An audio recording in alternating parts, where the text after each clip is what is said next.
Sudahers, kumaha kabarna? Damang sadayana dengan saya si Otong kembali lagi di channel Ningali Film. Pada episode kali ini kita akan melanjutkan alur cerita dari film Pendekar Lemah Pemilik Kekuatan Terkuat untuk bagian yang kedua. Dan tidak usah berlama-lama lagi, mari kita mulai ceritanya.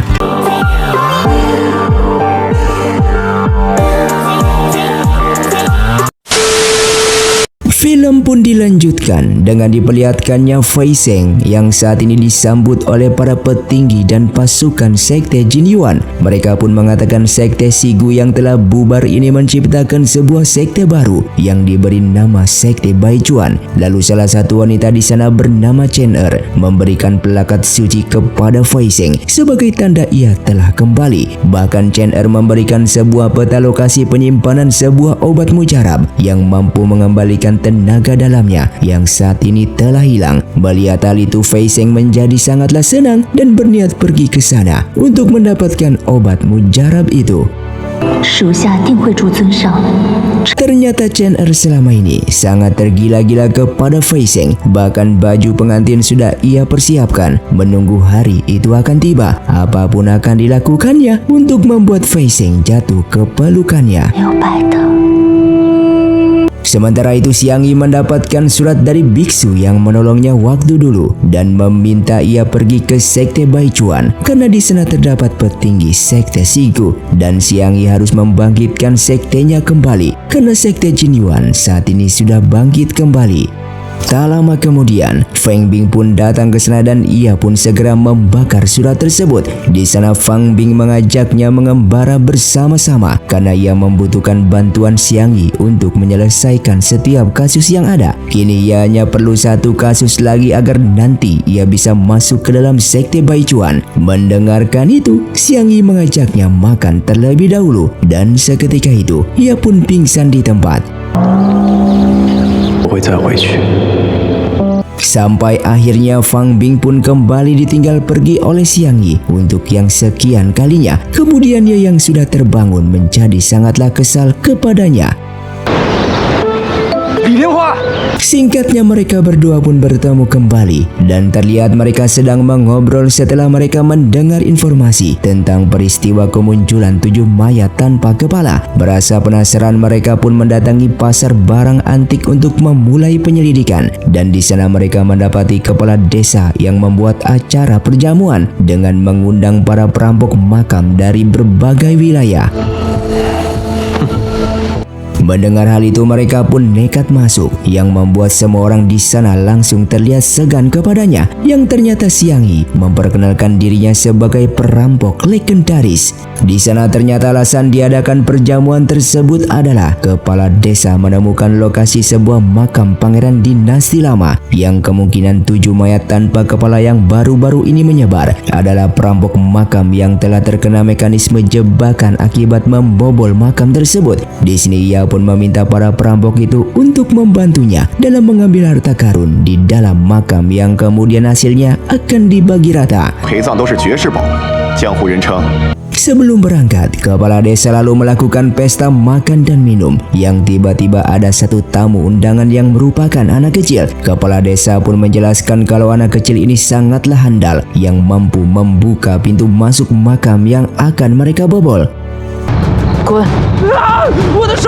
Hingga di malam harinya, tiba-tiba kepala desa mengumpulkan semua orang karena ia mendapatkan surat dari seorang mata-matanya yang mengatakan kalau ada penyusup dari sekte Baichuan yang hadir dalam perjamuan ini. Di sini Fang Bing sempat terkejut mendengar pernyataan barusan, mengingat ia merupakan salah satu anggota dari sekte Baichuan. Namun ternyata kepala desa justru menunjuk orang lain karena ia menemukan sebuah pisau yang bertuliskan sekte Baichuan yang berada di kantong orang tersebut. Hingga keesokan harinya, kepala desa lalu menjelaskan bahwa benda yang ia cari bukanlah hanya emas, namun benda yang paling berharga di sana adalah air mata Kuan Yin, sebuah obat mujarab langka yang memiliki khasiat untuk menambah kekuatan atau memulihkan kemampuan seseorang yang juga dicari oleh Fei Seng. Untuk mengatur para perampok tersebut yang semuanya adalah berandalan, kepala desa juga telah menyiapkan rencana sebelumnya yang dimana anak yang kemarin malam mereka meminum telah diberikan racun untuk memaksa para perampok tersebut agar bersedia membantunya masuk ke makam. Namun Xiang Yi dan Fang Bing yang waktu itu tidak meminum arak tersebut juga sengaja berpura-pura kesakitan seperti mereka. Singkatnya, saat perjalanan diperlihatkan anak kecil itu menunjukkan kehebatannya, di mana ia dengan mudah masuk melalui lubang kecil yang sangatlah tinggi dan menghancurkan dinding batu yang menghalangi pintu masuk ke makam tersebut.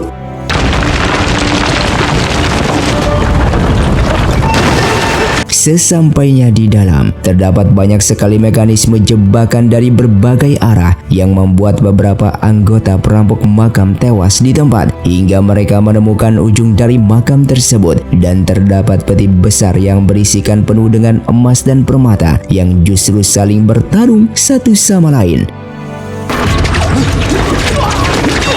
Di sini Xiang Yi dan Fang Bing juga menemukan fakta atas penemuan 7 mayat tanpa kepala, yang dimana kemungkinan terbesarnya adalah ulah dari kepala desa dan anak kecil tadi yang membuang jasad para perampok makam yang telah gagal sebelumnya melalui lubang ventilasi yang ada di sana. Tidak hanya itu, mereka juga menyadari ada sebuah pintu rahasia karena kuncinya adalah menyatukan angin dari lubang ventilasi yang ada di tempat penjuru makam tersebut.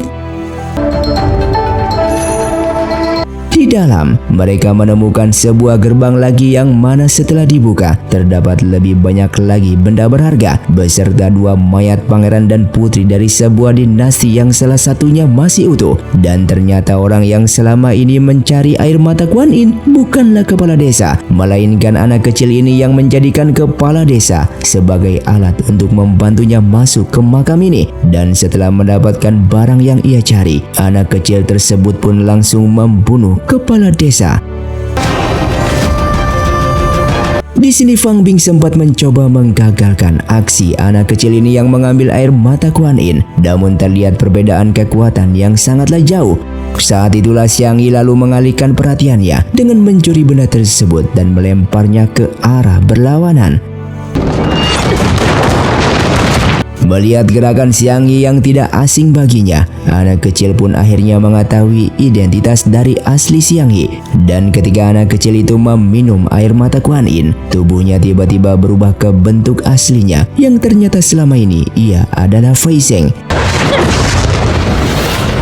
Setelah meminum air mata Kuan Yin yang membuat kekuatannya sekarang telah pulih sekitar 60%, Fei Zheng yang telah kembali ke bentuk normalnya lalu mengejar Xiang Yi untuk menantang sekaligus melanjutkan pertarungannya 10 tahun yang lalu. Namun ketika Fei Zheng menyerangnya, ia baru menyadari kalau kekuatan musuhnya menurun drastis, yang dimana Xiang Yi pun menjelaskan kalau tubuhnya melemah setelah terkena jurus beracun milik Fei Zheng, dan akhirnya membuat memutuskan mundur dari dunia persilatan. Meskipun kekuatannya telah hampir pulih, tetapi Fei Zheng tidak menyadari kalau air mata Kuan Yin yang ia minumnya telah diberikan tanaman herbal pengawet oleh Xiang Yi yang diambil dari jasad pangeran dan putri dinasti, di mana tumbuhan tersebut akan bereaksi terhadap darah dan menutup saluran nadinya, sehingga juga menutup saluran tenaga dalamnya. Hal itu jugalah yang menjadi alasan utama kenapa jasad putri dinasti tidak membusuk walaupun telah berumur ratusan tahun. Di sini Xiang Yi lalu menjelaskan alasannya meracuni Fei Zheng adalah untuk kembali memaksanya mencari tahu tentang keberadaan jasad kakak angkatnya yang bernama San Gudao, dan berjanji akan mengajarinya sebuah teknik untuk meningkatkan tenaga dalam sekaligus menetralkan tumbuhan parasit yang menghambat aliran darahnya setelah berhasil mendapatkan apa yang dicarinya. Dikarenakan tidak ada pilihan lain, akhirnya Fei Zheng pun menyetujui permintaan tersebut. Hingga akhirnya mereka pun bergegas menuju ke tempat tersebut untuk menemui tabib yang terakhir kali memeriksa jasad San Gudao. Sesampainya di wilayah Sekte Baichuan, ia lalu menemui kenalan lamanya yaitu Biksu Wu, orang yang menolongnya 10 tahun yang lalu, yang juga menjadi satu-satunya orang yang mengetahui identitas asli dari Xiang Yi. Kedatangan Xiang Yi ke sana adalah untuk menanyakan keberadaan seseorang yang bernama Sihun, yang kemungkinan mengetahui keberadaan menemukan jasad kakak angkatnya itu. Namun biksu Wu justru menyarankannya untuk segera kembali ke sekte Baichuan dan memberitahu identitas aslinya dengan harapan orang-orang di sana akan membantu mengobati penyakitnya. Selain itu di sekte Baichuan sebenarnya juga akan digelar pameran pedang, yaitu pedang Shaoxi yang tidak lain adalah pedang milik Xiang Yi yang baru-baru ini ditemukan. Pada awalnya Xiang Yi sempat menolak perintah biksu Wu barusan karena ia sudah mengganti identitasnya dan tidak ada urusannya lagi dengan pedang tersebut. Namun setelah Fei Sheng memastikan kalau Si Hun sama sekali tidak datang ke kuil tersebut dan satu-satunya petunjuk adalah seorang wanita bernama Nian yang tidak lain adalah kekasih lama Xiang Yi, yang pada akhirnya mereka pun bergegas pergi ke sekte Baichuan. Begitu sampai di sana, mereka pun disambut oleh Fang Bing yang sebelumnya terlebih dulu pulang ke sekte Baichuan dan langsung membawanya ke tempat acara pameran, di mana di sana ia melihat Nian dan teman-teman lamanya pun sudah tidak mengenali dirinya lagi. Di sini para tamu diberi kesempatan untuk mencoba pedang itu dengan syarat mereka harus berlomba mengambil rangkaian bunga yang ada di atas pedang tersebut, dan ketika tirai penutup pedang Shaoxi dibuka, orang-orang langsung berebut untuk mencoba pedang tersebut termasuk Fang Bing. Namun Xiang Yi yang dari awal sama sekali tidak tertarik untuk mengambil kembali pedangnya, tiba-tiba didorong oleh Fei Sheng dan terpaksa maju menggunakan topeng. Sebagai pemilik pedang asli, di sini Xiang Yi merasakan kejanggalan di pedang tersebut, di mana ia merasa kalau pedang itu bukanlah pedang miliknya dulu. Hal itu diketahui setelah Fei Sheng secara diam-diam dengan mudah mematahkan pedang tersebut hanya menggunakan kerikil. Meskipun secara bentuk kalau pedang itu sama persis dengan pedang Shaoxi, namun setelah diteliti lebih jauh, ternyata di bagian gagang masih terlihat mulus, yang padahal dulu Xiang Yi ini telah menggunakan pedang tersebut. Dengan mengetahui hal itu, para petinggi sekte Baichuan pun akhirnya menghentikan acara tersebut dan bergegas ke ruang senjata untuk menyelidikinya, di mana alangkah terkejutnya mereka setelah menemukan terowongan tepat di bawah pedang Shaoxi disimpan yang tembus hingga ke gua bawah tanah. Untuk mengetahuinya lebih lanjut, akhirnya mereka bergegas turun untuk menginvestigasinya lebih jauh, di mana salah seorang petinggi mengatakan kalau pedang Shaoxi baru disimpan di ruang senjata selama 3 hari. Namun diperkirakan terowongan tersebut telah dibuat sejak lama, yang artinya si pelaku telah membuat skenario tersebut selama beberapa tahun terakhir. Tidak hanya itu, mereka juga menemukan jasad wanita yang diperkirakan baru saja meninggal beberapa jam lalu, dan kemungkinan pelakunya adalah seorang biksu dari kuil sebelah, yang hal itu diketahui setelah melihat jejak kaki sepatu jerami buatan tangan yang hanya biksulah yang memakainya, karena sepatu tersebut tidak dijual dimanapun. Di malam harinya ketika sedang mencari bukti-bukti lain untuk mencari tahu pelaku pencurian pedang Shaoxi, Fei Sheng tiba-tiba memberitahukan kalau Nian telah diculik oleh seorang biksu yang kemungkinan dia adalah biksu palsu pelaku dari pencuri pedang Shaoxi. Dan benar saja, ternyata Nian yang saat ini ditawan oleh biksu palsu tersebut yang memanfaatkan penyakit asma Nian yang menggunakan bubuk dupa untuk membuat penyakitnya tersebut kambuh kembali. Beruntungnya Xiang Yi muncul tepat waktu setelah diberitahu oleh Fei Sheng, di mana ia dapat dengan mudah melumpuhkan biksu palsu tersebut secara diam-diam. Di saat akan pergi, Xiang Yi tak sengaja melihat gelang yang dipakainya dan teringat di masa lalu. Di saat itu ia kembali ke sekte Shigu sehabis bertarung dengan Fei Sheng. Terdengar jelas Nian mengatakan di sana kalau ia sudah lelah mengejar Xiang Yi karena selama ini Xiang Yi selalu mengabaikannya dan lebih mementingkan dunia persilatan. Nian bahkan sudah mengirim surat kepada Xiang Yi sebulan yang lalu. Mendengar hal tersebut, ia pun segera pergi ke kuil untuk membaca surat tersebut yang berisikan Nian mengajaknya putus karena ia sudah tidak tahan lagi diabaikan dan tidak dianggap olehnya. Dengan membaca surat itu, Xiang Yi sangatlah bersedih. Ia baru sadar sikapnya kepada Nian selama ini sudah salah. Saat ini ia pun segera membawanya pergi meninggalkan tempat tersebut. Namun sesaat Nian terjatuh karena penyakit di tubuhnya kembali kambuh, yang ternyata selama ini ia memiliki riwayat penyakit asma sejak kecil dan tidak boleh kecapean. Tiba-tiba Nian yang melihat Xiang Yi menyadari pria di hadapannya ini adalah Xiang Yi. Namun di sini Xiang Yi terus menutupi identitasnya. Setelah itu ia pun menggendongnya untuk dibawa kembali, dan setelah tersadar dari pingsan, Nian pun terus menyebut nama Xiang Yi. Melihat kantong kecil di baju Xiang Yi, ia pun langsung teringat kantong itu milik Xiang Yi dan kenapa berada dengan sang tabib di hadapannya ini. Lalu Xiang Yi menjelaskan kantong kecil tersebut didapatkan saat ia berada di tepi pantai. Karena bagus, ia pun mengambilnya. Di sana Nian hanya bisa menangis sambil memeluk kantung kecil tersebut.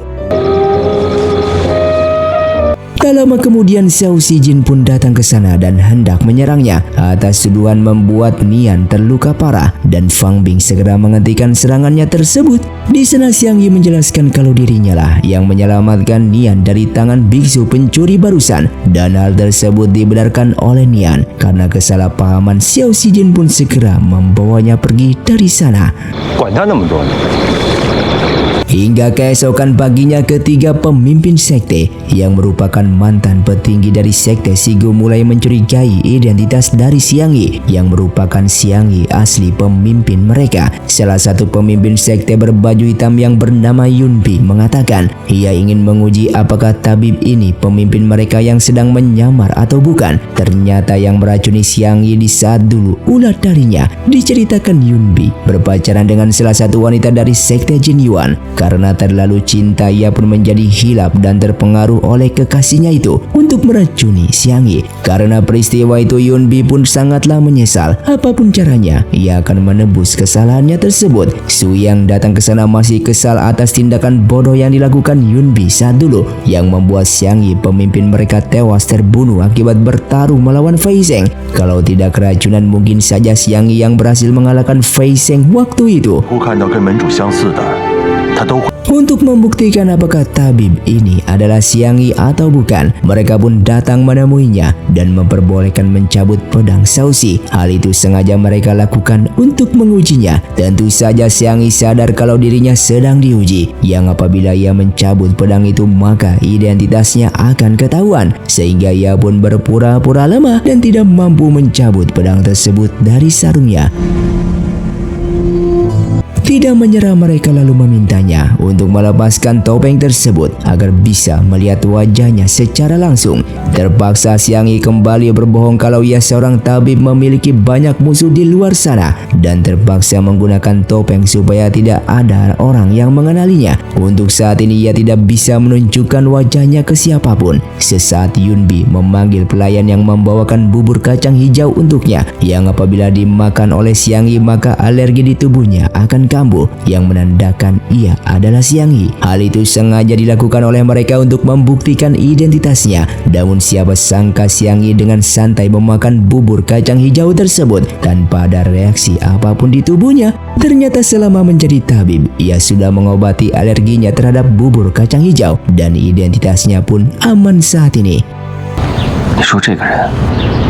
Setelah mereka pergi, Yunbi sesaat meminta pendapat kepadanya. Dahulu kala ia sudah meracuni Xiang Yi dan sangat menyesal melakukan hal bodoh seperti itu. Sebagai orang awam, apakah Xiang Yi akan marah atau tidak apabila seseorang meracuninya seperti itu? Xiang Yi pun menjawab pastinya ia akan sangatlah marah. Namun selama orang itu sudah menyesali perbuatannya maka ia pasti akan memaafkannya. Mendengar hal itu, Yunbi sedikit lega dan berharap Xiang Yi di surga sana sudah memaafkannya saat ini. Tak lama kemudian Nian datang ke sana dengan maksud meminta kantung kecil tersebut, karena hanya barang itulah peninggalan dari Xiang Yi saat ini. Kemudian ia segera memberikan kepadanya, dan sesaat Nian menyesal mengirim surat kepada Xiang Yi dan memutuskan hubungan mereka, yang apabila waktu bisa diputar ia tak akan melakukan hal tersebut. Namun karena kekasihnya sudah meninggal, kantung kecil itu pun ia bakar supaya bisa melupakannya dan bisa memulai hidup yang baru. Singkatnya, Xiang Yi kembali diperiksa oleh sang biksu, dan kini racun di tubuhnya semakin lama semakin parah. Bahkan umurnya hanya tersisa 3 bulan lagi. Satu-satunya cara agar ia tidak cepat mati, Xiang Yi dilarang menggunakan tenaga dalamnya, yang saat ini hanya tersisa sedikit lagi. Tenaga dalam itu berguna untuk menekan racun di tubuhnya sendiri, yang apabila ia gunakan untuk bertarung maka umurnya akan menjadi pendek. Xiang Yi mengatakan ia sudah tahu yang meracuninya adalah orang-orang orangnya sendiri di sekte Sigu yang tak lain adalah Yunbi. Ia juga tahu Yunbi melakukan itu pasti atas paksaan dari kekasihnya yang berasal dari sekte Jin Yuan yang bernama Chen Er. Namun masalah ini sudah berlalu, ia pun sudah tidak memperdulikannya lagi. Sesaat Fei Seng yang mendengar hal itu sangatlah terkejut. Ternyata pertarungannya 10 tahun yang lalu tidak seimbang karena Xiang Yi yang sudah diracuni. Dalam kondisi seperti itu saja Xiang Yi mampu mengimbangi kekuatannya, apalagi kalau Xiang Yi tidak keracunan. Dari sinilah Fei Seng sadar dirinya masih sangatlah lemah dan belum mampu melampaui kekuatan Xiang Yi. Setelah biksu itu pergi, ia pun masuk ke dalam untuk memastikan apakah ia keracunan atau tidak. Xiang Yi membenarkan perkataannya kalau 10 tahun yang lalu di saat mereka berdua bertarung, ia sudah keracunan. Fei Seng pun menyadari kalau racun itu berasal dari sekte Jin Yuan miliknya, yang sudah pasti pelakunya adalah bawahannya sendiri yaitu Chen Er. Kemudian ia pun berniat menyembuhkan racun di tubuh Xiang Yi. Setelah tenaga dalamnya kembali, ia akan mengajaknya bertarung sekali lagi untuk menentukan siapa yang terhebat di antara mereka. Karena hanya itulah ambisinya saat ini. Lalu mereka pun membuat perjanjian. Xiang Yi bersedia diobati olehnya dan bertarung kembali. Ia juga bersedia memberikan obat penawar kepadanya agar tenaga dalam Fei Seng juga ikut pulih. Namun syaratnya Fei Seng harus membantunya menemukan jasad kakak angkatnya terlebih dahulu. Perjanjian itu pun mereka sepakati. Setelah itu Fei Seng memanggil pasukannya untuk mencari cara mengobati seseorang yang telah terkena racun milik mereka. Setelah itu ia bersama Xiang Yi hendak pergi ke pavilion Calian karena Fei Seng mengatakan terakhir kali seseorang yang bernama Sihun pergi ke sana. Sihun adalah salah satu anggota sekte Jin Yuan miliknya yang memegang barang bukti beserta catatan siapa yang membunuh kakak angkatnya tersebut 10 tahun yang lalu. Singkatnya mereka telah tiba di kota Suyu. Saat mendatangi pavilion Calian, terdapat kata-kata bela sungkawa di sana, seperti baru saja ada seseorang yang meninggal. Lalu nenek tua pengurus pavilion menyambut kedatangan mereka dan mempersilakan masuk ke dalam. Saat masuk ke dalam, Xiang Yi sudah merasakan ada kejanggalan dan keanehan di tempat tersebut, terutama teratai yang tumbuh di kolam di sana yang sangat mencurigakan. Pemilik pavilion yang bernama Tuan Gu sedang memarahi pelayannya dan hendak memukulnya karena sudah melakukan kesalahan. Hal itu dihentikan oleh Fang Bing sambil menunjukkan identitasnya berasal dari sekte Baichuan. Kemudian Tuan Gu mengajak mereka masuk ke dalam dan ia menjelaskan kemarin anak laki-lakinya hendak menikah, namun calon pengantinnya tiba-tiba meninggal dan mayatnya mengapung di kolam teratai. Hal tersebut sudah kedua kalinya terulang, yang dimana Tuan Gu di saat dulu juga pernah ingin menikah, namun calon istrinya meninggal dalam kondisi yang sama, jasadnya mengapung di atas kolam. Begitu juga dengan calon mempelai wanita dari anaknya saat ini yang juga meninggal seperti itu. Rumor mengatakan baju pengantin wanita turun-temurun dari keluarganya saat ini yang selalu mencari tumbal. Mendengar hal itu, Fang Bing akan menyelidikinya lebih lanjut untuk menemukan apakah terdapat seseorang di balik tewasnya kedua mempelai wanita yang meninggal tersebut. Di sana Tuan Gu yang ingin menolak tidak bisa berbuat apapun dan hanya bisa mengiyakan permintaannya itu. Kemudian Fei Seng bertanya keberadaan seseorang yang bernama Sihun karena orang itu yang mereka cari saat ini, makanya datang ke sana. Sesaat Tuan Gu langsung terdiam dan menjawab kalau ia tidak pernah bertemu dengan seseorang yang bernama Sihun. Tak lama kemudian adik laki-laki Tuan Gu pun datang ke sana. Mentalnya sedikit terganggu dan bertingkah layaknya orang gila yang bernama Kun. Kemudian Tuan Gu memerintahkan anak laki-lakinya yang bernama Huo untuk membawa pamannya itu pergi dari sana. Singkatnya Xiang Yi bersama Fang Bing memeriksa jasad wanita di sana yang merupakan calon mempelai milik Huo, anak laki-lakinya Tuan Gu. Saat diperiksa terdapat luka memar di bagian leher dan tubuhnya. Kalau memang mati tenggelam, kenapa bisa terdapat luka seperti itu? Lalu Huo bercerita di malam sebelum pernikahan, kekasihnya itu ditemukan sudah meninggal di atas kolam teratai. Tak lama kemudian Fei Seng pun datang ke sana memberikan sebuah lukisan milik Sihun, orang yang mereka cari, serta mengajak mereka pergi ke suatu tempat. Setelah sampai, Huo mengatakan ruangan itu merupakan kamar milik ayahnya bersama wanita yang hendak dinikahi oleh ayahnya yang bernama Nona Su, namun sudah meninggal. Karena hal itu ayahnya tidak menggunakan kamar itu lagi dan dibiarkan terbengkalai. Ia pun teringat 10 tahun yang lalu memang terdapat seorang pria yang datang ke calian miliknya, namun orang tersebut langsung menghilang begitu saja.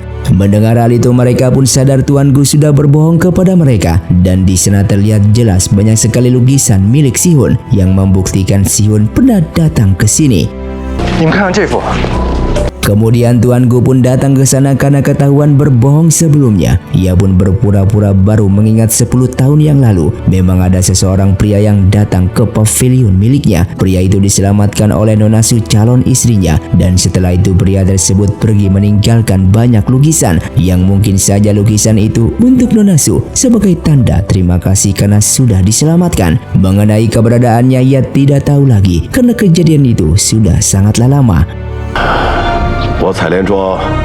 Lalu mereka yang pergi sedikit tidak percaya atas ucapan Tuan Gu barusan. Xiang Yi bersama Fei Seng curiga terdapat sesuatu hal yang sedang ditutupi oleh Tuan Gu. Mendengar hal itu, Fang Bing yang saat ini tidak tahu apapun kemudian bertanya siapa Sihun dan apa yang sedang mereka selidiki saat ini. Akan tetapi mereka berdua belum mau menjawab sehingga Fang Bing menjadi sangatlah kesal. Di malam harinya Fang Bing mencoba mengintip pembicaraan antara mereka berdua supaya bisa tahu apa yang sedang mereka sembunyikan. Namun secara tiba-tiba terdapat penyusup yang langsung dikejar olehnya, yang ternyata penyusup itu adalah Kun, adiknya Tuan Gu. Di sana Fang Bing sangatlah terkejut, yang ternyata Kun bisa bela diri dan berhasil kabur dari kejarannya. Dengan perasaan cukup kesal, Fang Bing mendatangi mereka berdua yang jelas sudah tahu ia sedang mengejar penyusup namun tidak membantunya dan malah asik minum arak bersama. Xiang Yi menjawab sejak awal ia sudah tahu penyusup tadi adalah Kun dan ia juga tahu Kun pasti jago bela diri, dan masalah itulah yang dari tadi ia bahas bersama Fei Seng. Lalu mereka bertiga pergi ke ruangan rahasia. Tersimpannya baju pengantin yang dikatakan siapapun yang memakainya akan tewas terbunuh, seperti 2 orang wanita calon mempelai yang meninggal secara misterius. Untuk membuktikannya, Xiang Yi dengan sengaja menggunakannya, dan setelah dipakai ia sadar baju pengantin itu sangatlah berat, bahkan dia sendiri sulit untuk berjalan. Lalu kejanggalan berikutnya terletak pada cermin yang anehnya berada di luar bukan di kamar, dan saat dihampiri cermin itu menempel pada sebuah batu. Xiang Yi menyadari tanah di sana sangatlah licin dan terdapat bebatuan yang bisa dikatakan sangatlah berbahaya. Seketika Kun menyerangnya sehingga membuat Xiang Yi tergelincir dan jatuh ke kolam. Saat tenggelam ia sulit berenang karena bajunya terlalu ketat dan berat. Beruntungnya ia berhasil naik ke atas. Setelah itu Tuan Gu pun datang ke sana untuk mempertanyakan apa yang sudah terjadi. Dari sinilah Xiang Yi mulai menjelaskan semuanya mengenai penyelidikan atas kematian para calon mempelai wanita. Ia pun mengulang adegan tersebut. Kemungkinan calon wanita yang menggunakan baju pengantin datang ke sana untuk bercermin. Terlebih lagi baju tersebut sangatlah berat dan ketat. Lalu Kun datang membawa tengkorak untuk menakut-nakuti mereka sehingga calon mempelai wanita yang terkejut lalu terpeleset karena tanah di sana sangatlah licin. Tubuhnya terbentur bebatuan dan tercebur ke kolam. Karena bajunya berat makanya sulit untuk naik ke permukaan dan tewas tenggelam. Alasan kenapa terdapat bekas memar di mayatnya karena tubuh mereka terkena bebatuan di sana. Setelah fakta terungkap, Tuan Gu menjadi sangatlah marah kepada adiknya yang merupakan dalang di balik tewasnya calon mempelai wanita. Ia pun ingin membunuhnya namun segera dihentikan oleh Fang Bing yang curiga belum tentu Kun adalah dalang di balik semuanya ini. Mungkin saja terdapat seseorang yang sedang mengendalikan atau mengkambing hitamkan Kun. Saat kembali ke kamar, Xiang Yi menunjukkan potongan tulang jari manusia. Ia mengambilnya di saat terjatuh ke kolam tadi dan banyak sekali tengkorak manusia di sana. Karena penasaran mereka pun pergi mengecek ke kolam tersebut. Di sana Fang Bing bersama Fei Seng berdebat saling tunjuk siapa yang harus ke kolam tersebut. Namun Fei Seng yang masih keracunan ini tidak memiliki tenaga dalam yang pada akhirnya kalah melawan Fang Bing sehingga tercebur ke dalam kolam di sana. Setelah naik ke atas, di sana ia membawa salah satu tengkorak manusia. Tepat di atas kepalanya terdapat tanaman teratai, dan selama ini yang mereka lihat terdapat bunga teratai di kolam tersebut berasal dari tengkorak manusia yang berada di dalam. Fei Seng mengatakan teknik menumbuhkan bunga teratai di tengkorak manusia hanya bisa dilakukan oleh Xihun. Bahkan teknik makam bunga seperti ini sudah biasa terjadi di sekte Jin Yuan. Saat kembali ke kamar, Fang Bing melukis wajah Xiang Yi bersama Fei Seng. Namun hanya lukisan wajah Fei Seng saja yang ia kirim ke rumahnya menggunakan burung merpati, yang dimana ia ingin pasukan di rumahnya mencari tahu siapa identitas Fei Seng sebenarnya. Hingga keesokan harinya, Fang Bing masih kesal atas kejadian tadi malam. Sesaat ia melihat para pelayan yang memasak sebuah obat khusus yang akan diberikan kepada Kun. Namun obat itu tiba-tiba dibuang karena tidak sesuai resep dan harus membuat ulang. Secara diam-diam Fang Bing mengambil obat yang mereka buang untuk diselidiki. Setelah itu ia dipanggil oleh Xiang Yi untuk makan bersama sembari meminta maaf atas kejadian tadi malam. Fang Bing sudah tidak mempermasalahkannya lagi. Kedatangannya saat ini ingin menunjukkan sesuatu hal kepadanya, yaitu obat yang dibuang oleh para pelayan yang khusus diberikan kepada Kun dalam mengobati gangguan jiwanya. Terkuak sebuah fakta, selama ini resep obat dari tabib dalam mengobati gangguan jiwa milik Kun telah diubah oleh Tuan Gu. Sementara itu Tuan Gu sangatlah marah kepada Fei Seng yang kembali memasuki kamarnya tanpa izin. Pasukannya pun diperintahkan untuk menyerang, namun dengan mudah dihabisi oleh Fei Seng.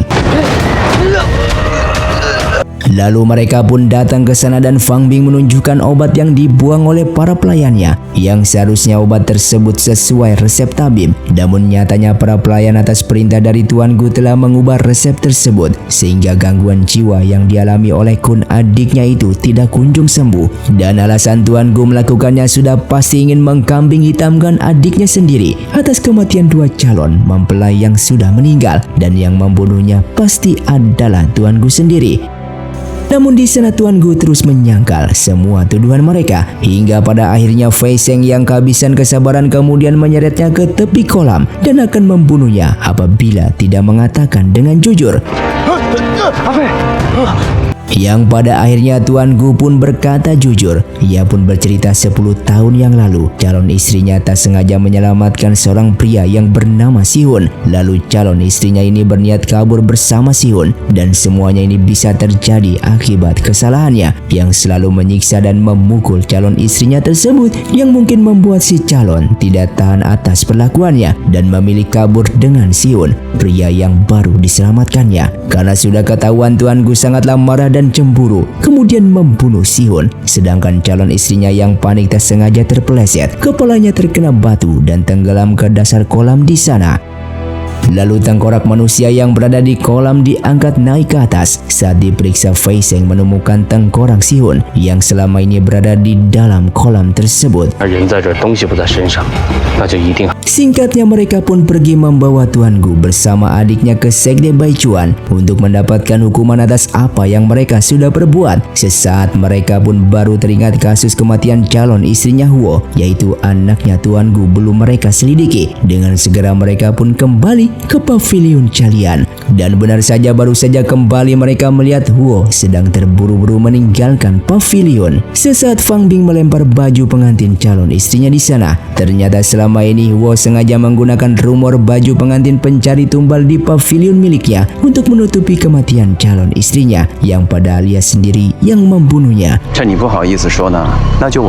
Huo pun membenarkan perkataan mereka, dan ia selama ini sudah muak terhadap ayahnya yang selalu mengatur kehidupannya, bahkan memaksa ia menikah dengan wanita yang tidak ia cintai. Maka dari itu ia pun membunuhnya. Di sana Huo berniat pergi bersama kekasihnya. Asalkan mereka mau melepaskannya, maka ia akan memberitahukan letak barang yang pernah dibawa oleh Xihun. Fei Seng yang mendengar hal itu segera menyerangnya, dan Huo menggunakan pedang untuk menghancurkan cermin batu di sana yang tersimpan barang yang mereka cari, dan setelah itu ia pun langsung pergi dari sana. 情愿猛的。 Dari isi catatan milik Sihun, tertulis jasad San Gudao kakak angkatnya Xiang Yi disimpan ke dalam peti mayat dan ia kubur di belakang pavilion. Itulah alasan Sihun datang ke pavilion tersebut untuk mengubur jasadnya. Xiang Yi segera menggali kuburan kakak angkatnya itu dan benar saja ia pun berhasil menemukannya di sana. Tak lama kemudian Fang Bing pun datang ke sana dan bertanya mayat siapa itu. Xiang Yi menjelaskannya San Gudao adalah kakak angkatnya yang ia cari selama ini dan merupakan pamannya dari Fang Bing. Dan tentu saja Fang Bing sangatlah terkejut karena jasad itu adalah pamannya sendiri. Dan film pun bersambung. Terima kasih untuk kalian yang sudah menonton video ini sampai habis. Sampai jumpa di video selanjutnya. Saya pamit ulang dari Ningali Film Xiao Tong undur diri dan salam Sundaners.